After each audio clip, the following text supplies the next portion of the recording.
Hi guys! Muli ito si Ate Yoli ay nagbabalik po sa inyo. Magandang umaga, magandang tanghali at magandang gabi. Saan man po kayong dako ng mundo. Mapa-Pilipinas man po kayo or mapa-ibang bansa, nawa po ay nasa mabuting kalagayan po kayong lahat at walang anumang karamdaman sa ating mga katawan. Lalong-lalo na guys, ang ating mga kapwa OFW, mag-ingat po kayo kahit sa mga bansa man po kayo nagtatrabaho, ano man ang inyong mga trabaho.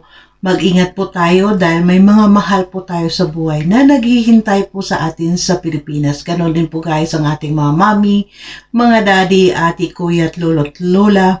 Mag-ingat po tayo sa Pilipinas po dahil bawal po ang magkasakit. Di po ba? Sa araw na ito ay meron po tayong bibigyan ng isang reaction video na may connection po sa isang OFW. Pero bago po tayo magbigay ng ating reaction video or bago po tayo dadako sa ating video clips, nais ko po muna, supportan po muna natin ang Team Kalingap sa pangunguna po ni Kuya Val Santos Matubang, Ate Edna's Vlog and Kalingap Rob, and of course si Ruel Ob Malalag and Rachel Morales Vlog. Ito po guys, no, supportan po natin sila at huwag po tayo mag-skip ng ads sa kanilang mga video upload.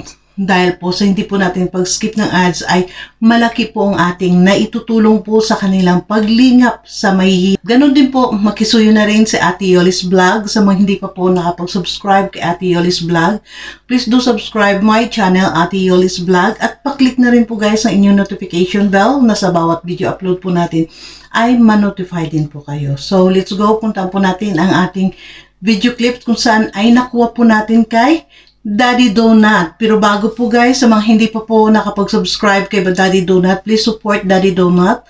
Please subscribe his channel. At paklik po guys ng inyong mga notification bell na sa bawat video upload po niya ay ma-notify po tayo, no? So let's go, samahan niyo po ko guys.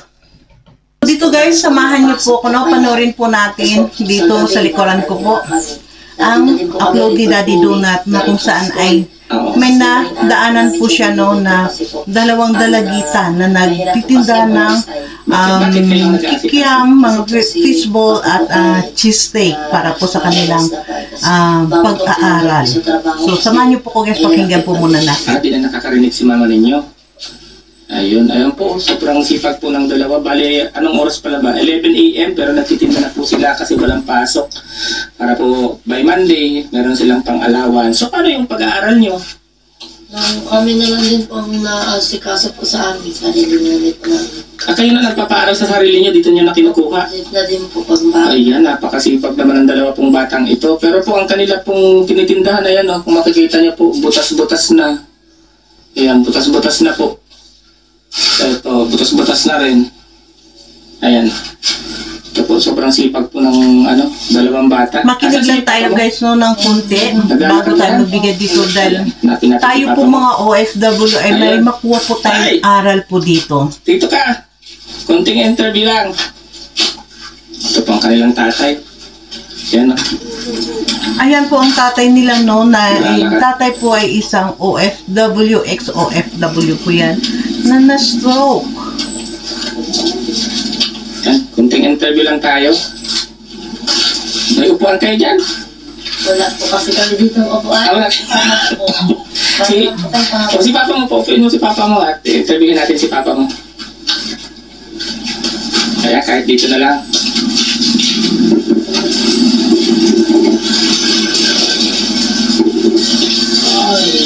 Ayan tayo. Ano pala? Na-stroke ka pala? Ay, oo. Magtatlong taon akong stroke. 3 taon, tapos yung mga anak mo pala nagtitinda-tinda para sa pag-aaral nila. Para makatulong konti sa pambaon-baon. Oo. Kumusta tayo ang pang-araw-araw? Ay, awa ng Diyos, nakakaraos naman. Yung asawa ko naman may trabaho, kaso ngayon, nagtigil na gawa ng nagka-problema din sa pandinig. Kaya nahihiya na siya magtindi-tindera, kaya bumalik dito sa bahay. Oo, di na siya nakakarinig. Mahina ang parinig. Mahina na? Oo. Ano tayo ang dati mong trabaho? Dati rin ako, OFW. Kaso ngayon, nag-back to zero, gawa ng nangyari nga sa akin, nagkaroon ng problema na stroke. Back to zero na ubos ang kabuhayan sa pagpapagamot. Ganoon na rin sa gamot-gamot. Hanggang sa nagbitaw ako sa pag-therapy kasi hindi ko nakayanan ng financial. Oo. Ganun na lang, yung kaya ko na lang gawin exercise, yun na lang. Lakad-lakad. Parang ganun, lakad-lakad, exercise na lang. Ano to tayo? May sound system ka, tapos may tricycle ka. Yan yung naipundar mo. Yung kanyang OFW pa ako, yan yung mga nakaya kong may pundar. Diyos, sa ngayon, back to zero naman, kaya yung iba, napipilitan akong i-dispatcha para makapag-hanap ng makakain. Oo. Ilan taon ka ng Anak ko nag-aaral. Ilan taon ka ng ganyan? Sa ngayon, magtatatlong taon na akong stroke, walang hanap buhay. Ganito lang, dito lang sa bahay. Bantay-bantay minsan ganito. Tinda-tinda ng mga anak ko. Anong hirap ba ng pagiging OFW? Ay, kung malalaman lang ang mga kakaranas, lahat na ng paghihirap, naranasan ko na. Doon ko nga siguro nakuha yung ganitong sakit kasi masyado talaga mabigat yung trabaho ko doon. Anong trabaho yan? Sa chemical industry kasi napakabigat ng mga binubuhat. Mga drum, container. Kaya siguro doon ko ito nakuha, yung ugat ko napasma-pasma na kasi hindi maiwasan eh. Pag alis ng trabaho, huhugas yung pet, malikabok, madumi. Pag uwi ng bahay, galing sa field, mainit. Pagpasok ng bahay, aircon. Kaya doon siguro ako na karanas ng ganito nararamdaman ko. Dito na ako na trigger. Pag uwi mo, dito ka na-stroke? Nung umuwi ako, nagbakasyon, doon ako na-stroke na. Buti nga, andito ka ng Laki pasalamat ko talaga nun kasi dito ako inabot ng stroke. Kung doon pa siguro, bangkay na akong uwi dito. Oo, sobrang hirap pala sa maging OFW. Alam naman ang mga OFW yan. Oo. So, hanggang dyan na lang tayo guys, no? Hinaan na natin ang boses. Alisan ko lang ng sound, ang ni Daddy Donut. So, yun no, kung bakit ito po ang napili ko na gawa ng reaction video dahil of course po ay related po sa ating mga OFW na yun nga lagi na Ate Yoli ay pinaalalahanan ang aking mga kapwa OFW. Nakakalungkot po no na ang sinapit ng isang ama bilang isang 9 years po siya nag-OFW na nagkataon na sa kanyang pag-uwi, na sa kanyang pagbakasyon, doon siya na-stroke. At doon naman guys, no, narinig natin lahat, narinig natin ang sinabi niya na siguro doon niya nakuha sa kanyang trabaho ang ganong sakit na, no, dahil parang pasma, pasma po ang nakukuha niya dahil sa mabigat ang trabaho na sa chemical industry sila. Mabigat daw, nakirinig naman natin drum, galon-galon ang kanilang mga binubuhat ng mga chemical, no? And then, ay hindi maiwasan na kailangan nila maghugas ng sarili nila, ng kamay nila dahil maalikabok, no? Ganon din po, no? Ang masabi ko dito kung bakit ito po ay talaga nag-ano sa akin na nagkuha pansin sa akin, no? Dahil napanood ko po ito kanina sa habang papunta ko ng work na pop-ups po sa phone natin, no? Yung ni Daddy Donut na parang nag-ano talaga ko guys na tayo mga kapwa ko po OFW kahit sa mga bansa po kayo, no? Mag-ingat po tayo sa ating trabaho. Yun po sinasabi ko palagi na mag-ingat po tayo anuman po ang ating trabaho. Alam po natin, nandun po kailangan natin ng hygiene, di po ba? Pero, isipin po natin, may mga mahal po tayo sa buhay. At kasabihan nga natin sa Pilipinas, no, walang namamatay sa dumi, no? Pag meron tayong dumi minsan sa katawan na konti, wala po sa ating namamatay. Ang importante, ingatan po natin ang ating mga katawan dahil po may mga mahal po tayo sa buhay na naghihintay kagaya po dito ni tatay na meron po siyang 2 anak. Ang isa is grade 11 at ang isa grade 9, no? Na yun nga, umuwi siya ay nagkataon na doon siya na stroke. At doon nakita naman natin ang kanyang naipundar ay yun nga, napakaswerte lang ng pamilya dahil bago na stroke ang kanilang ama ay nakapundar ito ng kanilang bahay at yun nga, napundar niya yung bahay at ang lupa daw na maliit na natinirikan ng kanilang bahay, yun ang kanyang napundar at yung mga sound system. Ang sound system po, tricycle at saka yung iba nga daw ay naibinta niya dahil sa mga paggamot, no, pag-therapy niya. Pero yun nga guys, na panoorin niyo po dito sa video upload po ni Daddy Donut para intindihan niyo po lahat. Dahil yan po, bakit siya may sound system? Dahil yung sound system po ay nakakatulong po sa kanya, pinaparentahan po yan. Dahil yun nga daw, sabi niya, dahil gawa nga ng nag-election, medyo nagagamit ang sound system niya na napapaupahan niya ng 1,000, kaya nakakatulong sa kanila. Dito po ang masabi ko dito guys, no, kagaya sa akin kay Ate Yoli, isa din po akong factory workers dito sa Europe. Sa garment po ko, no, ang ginagawa ng aking sa work ko ay gumagawa po kami ng mga Americana complete po yan. Set po ng Americana na may vest, no, na ang aking company na tinatrabahoan is sila po ang nagsusupply ng buong Europe ng mga Americana na yan. So ako guys, alam nyo, hindi ko po talaga, iniiwasan ko talaga maghugas ng kamay ko habang nasa trabaho ko ng 8 hours. Kasi makina po ang gamit natin. Although, kailangan natin pumunta, no, sana makakuha po ideya to ang mga iba nating mga kapwa OFW. 8 hours po kung nagtatrabaho doon, na syempre 8 hours ka na sa makina, iwasan nyo po talaga magbasa ng kamay, no, at saka paa. Dahil doon po ay papasusukan po talaga tayo ng lamig. At doon po nag-uumpisa ang sinasabing pasma. Di po ba? Ako po, kaya ako dito, kita ko sa inyo, magastos po ako sa ganito. Magastos po talaga si Ate Yoli sa alcohol na gel. No, alcohol na gel, ito po, hindi natin pakita guys ang ano. Magastos po ako talaga sa alcohol gel. Kaya itong ginagawa ko, meron po akong sa bag ko na maliit na bote. Nire-refill ko po talaga, no? At yun ang nilalagay ko sa bag ko. Dahil every time, hindi na pumunta ako ng CR, pagbalik ko sa aking pwesto, kung saan ang pwesto ko, yun po talaga ang hinuhugas ko kasi may alcohol siya. Hindi po talaga ako direkta nagbabasa doon ng kamay ko dahil una, ay iwasan po natin na magkaroon tayo ng lalabas yung mga ugat mo, no? Kahit na ako mayroon na ugat. At saka, ang pasma guys, ang tawag nito, ang lamig ay papasukan talaga ang ating mga kamay, mga force natin. Dahil mainit or anong ginagawa, gamit mong makina, mainit, no? Tapos, papasukan dun yung force mo, dun po papasok yung pasma na yan. Kaya yan po ang nangyayari dito kay tatay, na napakaswerte po niya, no, na dahil yun nga, narinig naman natin ang sinabi niya na hindi maiwasan daw dahil madumi sila, tapos kailangan nila maghugas, tapos pag uwi, mawalang ito si tatay galing ng Saudi Arabia. Dahil sabi niya nga, sa field, pauwi sila is mainit, and then pagdating sa bahay, hindi maiwasan pagdating sa bahay is naka-aircon. Alam po naman natin guys, sa Saudi Arabia ay hindi po napapatay ang aircon, no, sa mga bahay or sa mga building dahil gawa sa init.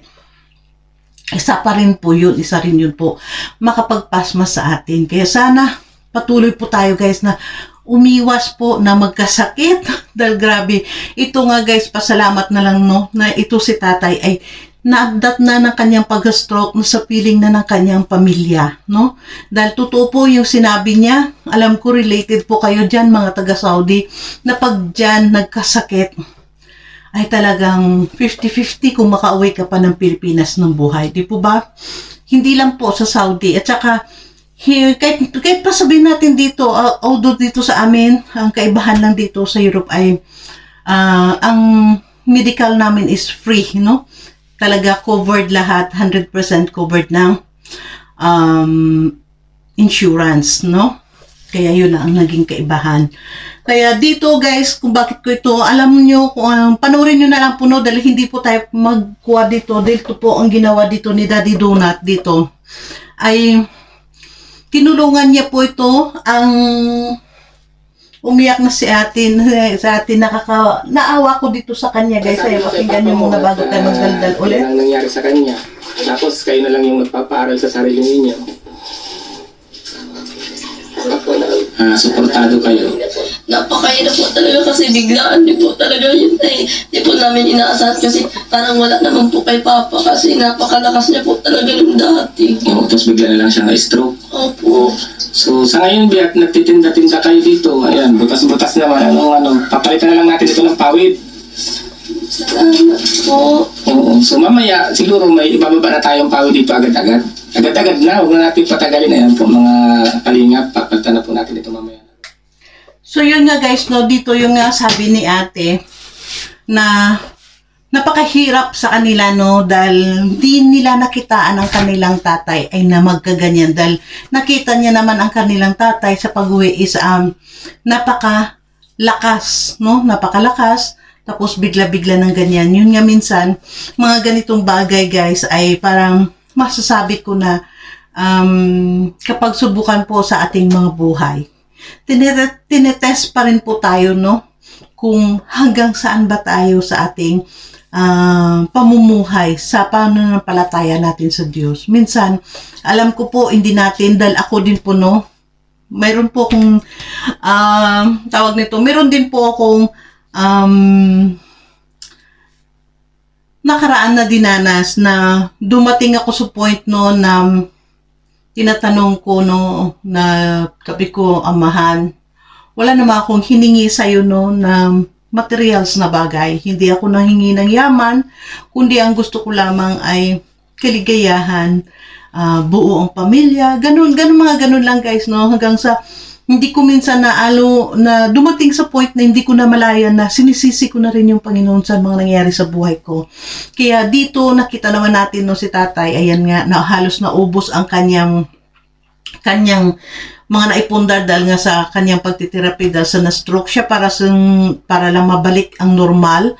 Dahil ayon nga diyan sa kanya na ang kanyang misis ay hinatigil na rin sa pagtatrabaho dahil gawa sa nagkaroon ng depresya, nagkaroon ng mahina na ng pandinig, at nahiya yung kanyang misis, no, magtrabaho. Siyempre naman po guys, no, nakakaano naman na magtrabaho ka tapos hindi ka nakakarinig, mahina ang pandinig mo, wala kang mata mo sa mga amo mo or sa mamamimili kundi sigaw, di po ba? Kaya siguro hindi rin natiis ng kanyang misis, kaya mas maiging nanatili sa kanila, no.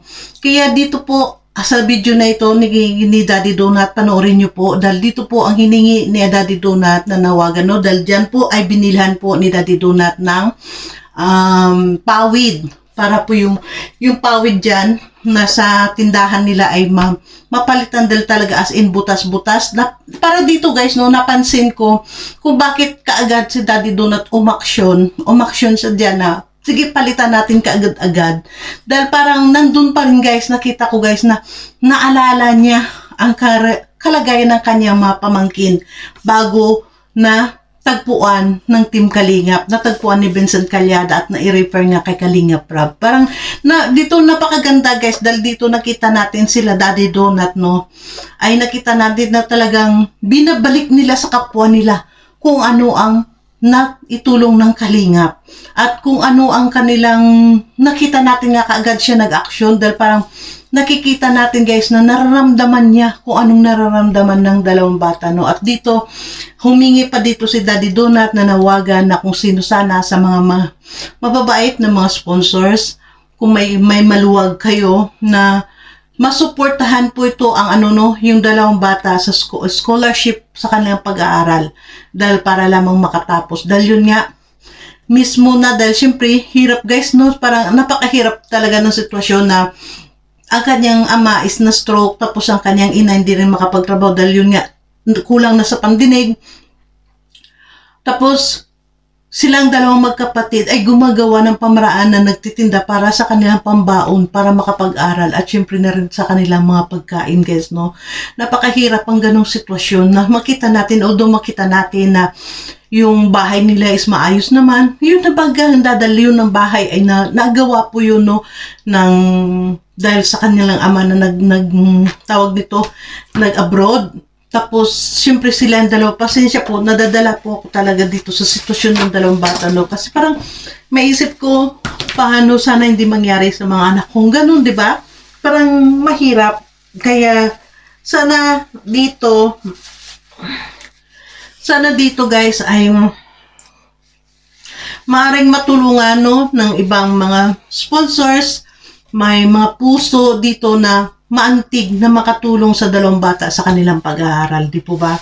na para matulungan po sila, or maybe kung hindi pa sapat din, hindi pa rin din sapat, no, ang ano ni Daddy Donut, ay pwede niya ring i-refer muna kay Kalinga Prab, no? Para matuloy-tuloy lang, para mapaaral lang ng maayos yung dalawang bata na parang ang hirap. Pero alam ko, may mga sponsors na maantig dito na makatulong sa kanila. Pasensya po kayo guys, pasensya po kung tayo po ay nadadala. Pagdating po talaga sa mga bata, mahirap. Ano po yung kalagaya, yung loob, mabigat sa akin, masakit. Kaya siguro ito kanina, nang pinanood ko kanina, ay talagang naano talaga yung puso ko sa pinanood ko yan kay Daddy Donut. Naiyak na ako dyan kanina, pero ngayon hindi ko alam guys, bakit pala pag reaction ko maiyak, matulog din ang luha ko. Dahil siyempre, andun ba yung iniisip mo na nandito ka sa abroad, hindi mo alam kung ano ang mangyari sa'yo bukas, di po ba? Kaya masabi ko sa aking mga kapwa OFW na nandito sa abroad, try nyo po na mag-save no, para sa sarili. Hindi po natin kailangan ibuhos ding ipadala ang ating mga pera sa pamilya, or pwede rin ang pamilya ay kailangan na nagtatanggap ng pera sa mga OFW ay makita nyo mangyaring ganito, no, na dapat nakahanda po. Dapat nagkaroon po talaga ng savings, no? Mag-save talaga para sa kinabukasan, sa mga future ng mga anak, di po ba? Kaya I'm sorry guys kung tayo ay talagang hindi ko kaya ngayon ng emotion ko ba. Parang nakita ko, ayan nga pala dito guys, no, nakikita nyo dyan sa likuran ko sa background ko, ayan, binila na po ni Daddy Donut ng pawid dyan, no, at makita natin siguro sa sunod na upload ni Daddy Donut, dahil maghahanap pa dyan si Daddy Donut ng ng magagawa niyan. Kaya yun lang, I wish na sana mayroon talaga ditong mag-sponsor, di po ba? So, thank you so much guys. Pasensya po kayo kung nadala tayo dito sa video clips na sa video na ito na nakuha natin kay Daddy Donut. Pasensya na po, at sana po ay patuloy po kayo. Sana po ay nakakuha po ng aral sa atin. Itong video na nakuha natin kay Daddy Donut, nakita natin kay Daddy Donut, yun yung sinasabi ko palagi guys sa ating pag-reaction video dito, ay marami po tayong nakikitang aral, no, sa mga video upload ng mga charity vlogger. Dahil hindi natin minsan maisip natin guys na parang nasa pelikula lamang ang mga buhay-buhay na ganyan. Pero in reality, meron po talagang nangyayari yan. Di po ba? Kaya maraming salamat pa rin that tayo ay nakakonekta palagi sa Ka-Team Kalingap at nakikita natin ang kanilang mga charity vlog. Di ba? Kaya go lang. Good job, Daddy Donut. Patuloy mo lang yan, no? Napakaganda po ng kanyang vlog ngayon ni Daddy Donut. Thank you so much, guys. And see you in my next upload. Ang masabi ko po, mahabiling ko palagi sa inyo, mag-ingat po tayo sa araw-araw po. Ano man po ang ating mga trabaho, saan man po tayo mga bansa, mag-ingat po tayo. Mga kapwa ko OFW, at ganun din po ang ating mga mami, mga daddy, mga kuya, mga ati, tito, tita, at lolo't lola sa Pilipinas, mag-ingat din po kayo. Thank you so much and God bless everyone. Bye!